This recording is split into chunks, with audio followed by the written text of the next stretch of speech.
Madhu's kitchen BNG. কেমন আছেন আপনারা? ক্রিসমাস এসে গেছে আর ক্রিসমাসে ক্রিসমাস কেক, ব্রাউনিজ সব দেখানো হয়ে গেছে। এখন নতুন কি দেখানো যায়? অনেক ভিডিও আসছে দেখছি রিসেন্টলি অরেঞ্জ জুস দিয়ে ফ্রুট কেক। ভাবলাম বাড়িতে আমিও বানাই, এটা আপনাদেরও দেখাই, আমিও শিখবো, আপনারাও শিখবেন। এর আগের বার যখন ক্রিসমাস কেক দেখিয়েছিলাম তখন অরেঞ্জ জুসটা দেখাইনি। আজকে আরো বেশি ড্রাই ফ্রুটস দিয়ে দেখাচ্ছি। বাড়ির কেক যখন বাড়িতে তৈরি হয় তখন একটা এত সুন্দর গন্ধ বেরোয়, যেটা যত ভালো দোকানেরই কেক হোক না কেন ওই গন্ধটা কিন্তু দোকান দিতে পারে না। 3/4 কাপ অরেঞ্জ জুস লাগবে আর বাকি সব আইটেম হাফ কাপ করে করে। এই কিশমিশ, দু রকম কিশমিশ নিয়েছি, tutti frutti half cup, cherry half cup আর খেজুর হাফ কাপ। এই চেরির দানাটা বের করে নেবেন, আর দানা ছাড়া খেজুর পাওয়া যায় সেটাই কিনেছি, তবুও ব্যবহার করার আগে একটু চেক করে নিয়েছি দানা নেই তো, না হলে কেক খেতে গেলে দাঁত ভাঙলে কিন্তু আপনাকেই ধরবে। একটা বড় বাটি নিলাম, তাতে অরেঞ্জ জুসটা দিলাম, খেজুর 4টে টুকরো করে দিয়েছি একটা খেজুরকে, টুটি ফ্রুটি দানা বের করে চেরিগুলো এবার একটু ধুয়ে রেখেছিলাম, ভিজিয়ে ধুয়ে জল ঝরিয়ে রেখেছি কিশমিশ, 2 রকমের কিশমিশ সব একসাথে ভালো করে মিশিয়ে দেব। একদম ঢাকা দিয়ে 24 ঘন্টার জন্য ফ্রিজে রেখে দিচ্ছি। আজকে রাত্রে ঢাকা দিয়ে রাখলাম, কালকে রাত্রে কেকটা বানাবো। 24 আওয়ার্স লেটার। হাফ কাপ মতো তেল আর বাটার, আনসল্টেড বাটার মিশিয়ে নিয়েছি। শুধু বাটার, শুধু তেল যে কোনো একটাও ব্যবহার করা যায়, তবে খেয়াল রাখবেন বাটার হলে আনসল্টেড বাটার হবে আর তেল হলে ফ্রেশ তেল হবে, কিছু ভাজার তেল দিয়ে দিলে কিন্তু হবে না। হাফ কাপ চিনি একটু গুঁড়ো করে নিয়েছি, গুঁড়ো না করলেও হয়, যদি আমি যেটা দেখাচ্ছি ক্যারামেলাইজ করা সেটা করেন তাহলে গুঁড়ো চিনি না দিলেও হবে, আর যদি আপনারা ডাইরেক্ট দেন তাহলে কিন্তু চিনিটা গুঁড়ো করে নিতে হবে। লাগবে বেকিং পাউডার। একটা ফ্রাইং প্যানে চিনিটা দিয়ে দেব, এটা আস্তে আস্তে গলবে, বেশি নাড়াঘাটা করব না, খুব লো ফ্লেমে হবে, যতটা কম করা যায় ততটা কম করে দিতে হবে গ্যাসটাকে। ক্যারামেলাইজ হয়ে গেছে, এবারে এই যে এবার কিন্তু খুব তাড়াতাড়ি কাজটা করতে হবে, না হলে কিন্তু চিনিটা জ্বলে যাবে। এবারে খুব সামান্য জল, 1/4 কাপের থেকেও কম জল এর মধ্যে দিয়ে দিলাম। ধোঁয়া টোয়া বেরোচ্ছিল তাই মোবাইলটা সরিয়ে নিলাম। এবার দেখুন আস্তে আস্তে এটা আরেকটু ফোটাবো, ফুটে ঘন হয়ে গেছে, এবার আমি গ্যাসটা বন্ধ করে দিচ্ছি। এবার দেখুন একটা কি সুন্দর কালার এসেছে। দুটো ডিম বেশ বড় সাইজের, তাই জন্য আমি দুটোই নিলাম, যদি আপনাদের ডিমগুলো ছোট ছোট সাইজের হয় তাহলে 3টে ডিম নেবেন। এটা নেই কি অসুবিধা, মিক্সি তো আছে, ডিমগুলো এটাতে দিয়ে দিলাম। আর মাখন মেশানো জিনিসটা পুরোটা দেব না, কিছুটা দেব, মেশাবো, তারপর আবার দেব। স্টপ করে এবার বাটারটা এর মধ্যে দিয়ে দিলাম। বেশ কিছুটা বাটার কাপে লেগে আছে, সেটাও দিয়ে দিচ্ছি।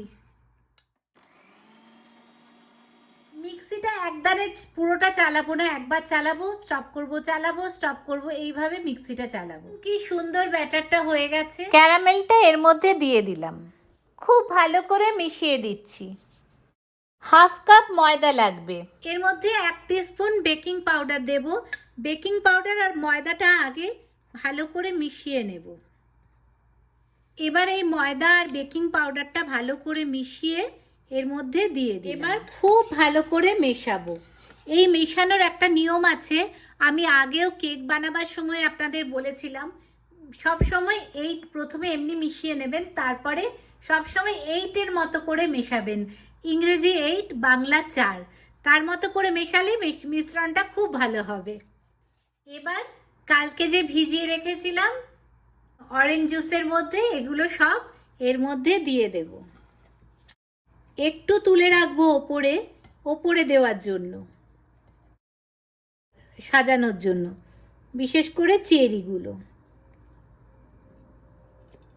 এইটুকুতেই হয়ে যাবে, তারপর তো কাজু দেব।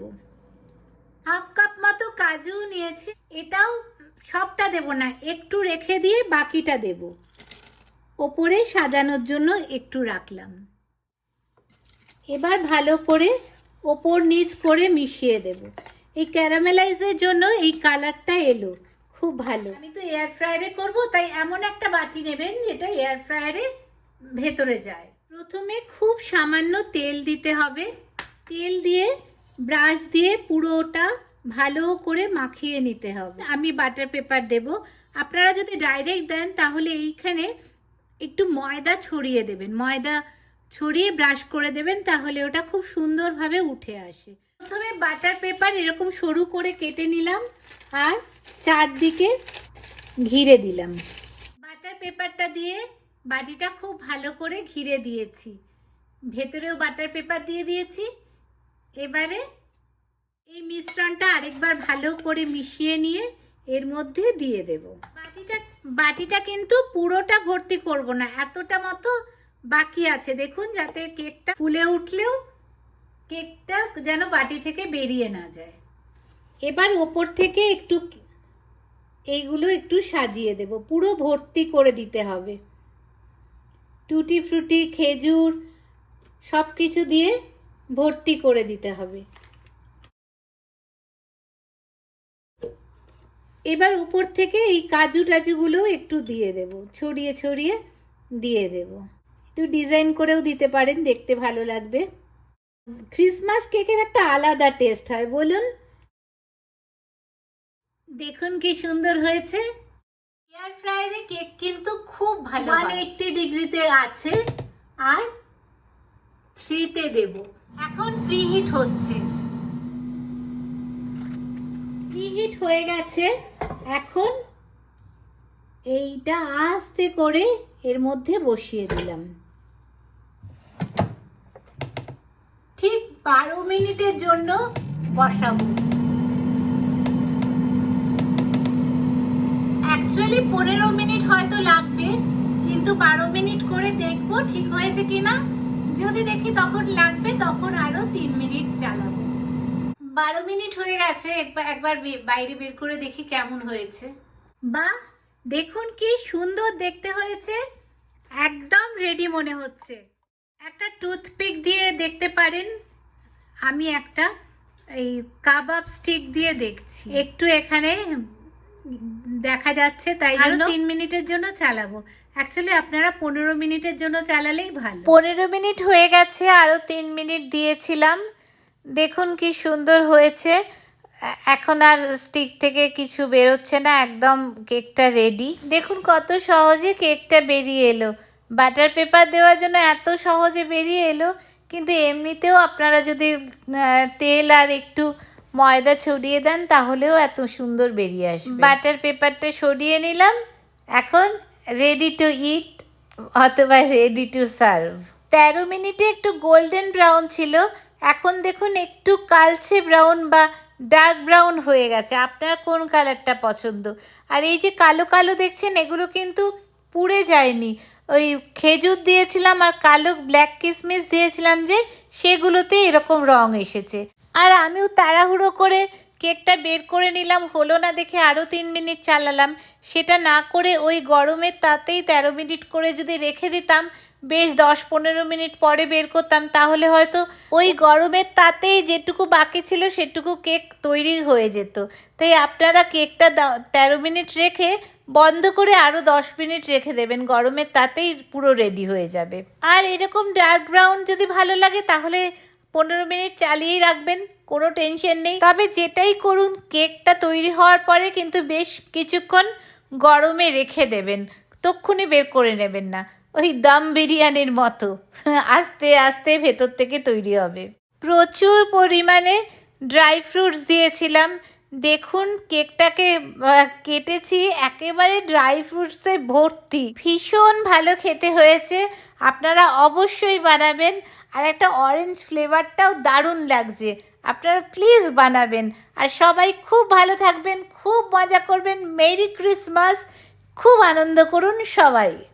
আর আমার ক্রিসমাস গিফটটা দিলেন না তো, কোনটা বুঝতে পারছেন না? আরে সাবস্ক্রাইব, একটা সাবস্ক্রাইব করে দিন প্লিজ, তাহলে আমার ক্রিসমাস গিফট হয়ে যাবে। আর সাথে লাইক শেয়ার যদি করতে চান তাহলে তো আরও ভালো।